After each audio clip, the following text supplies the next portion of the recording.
সাভারের মহাসড়ক দখল নিয়ে চরম উত্তেজনা। প্রশাসনকে সরাসরি চ্যালেঞ্জ ছুড়ে দিয়ে আন্দোলনের ডাক দিলেন সাভার পৌর বিএনপি নেতা জাহাঙ্গীর আলম। ঢাকা আরিচা মহাসড়কে ফুটপাত দখলমুক্ত রাখতে প্রশাসনের উচ্ছেদ অভিযান বিপরীতে দাঁড়িয়েছেন স্থানীয় বিএনপি নেতা জাহাঙ্গীর আলম। নিজের ফেসবুক পোস্টে তিনি সাফ জানিয়েছেন, হকার উচ্ছেদ নয়, বরং পুনরায় তাদের বসাতে মহাসড়কের দখলের আন্দোলনে নামবেন তিনি।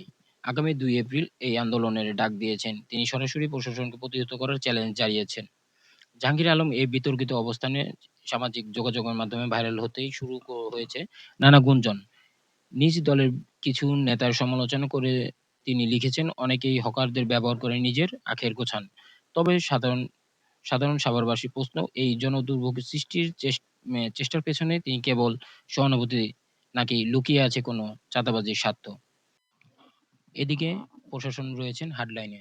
সাভার উপজেলা নির্বাহী কর্মকর্তা সাইফুল ইসলাম স্পষ্ট জানিয়েছেন, মহাসড়কে কোনো অবৈধ কার্যক্রম বরদাস্ত করা হবে না। আসন্ন ঈদুল আজহাকে উপলক্ষে যান চলাচল নির্বিঘ্নে করতে পারে সেই উচ্ছেদ অভিযান আরো জোরদার করা হবে এবং কোনো বিশৃঙ্খলা দমনে আইন শৃঙ্খলা বাহিনী সর্বোচ্চ সতর্কতা অবস্থানে রয়েছে। জনস্বার্থে বিরোধী এমন কর্মকাণ্ডের জন্য জাহাঙ্গীর আলমের বিরুদ্ধে সাংগঠনিক ব্যবস্থার দাবি জানিয়েছেন স্থানীয় নেতৃবৃন্দগণ। ২ এপ্রিলে এই ঘোষিত কর্মসূচিকে ঘিরে সাভারেরও বইছে টানটান উত্তেজনা।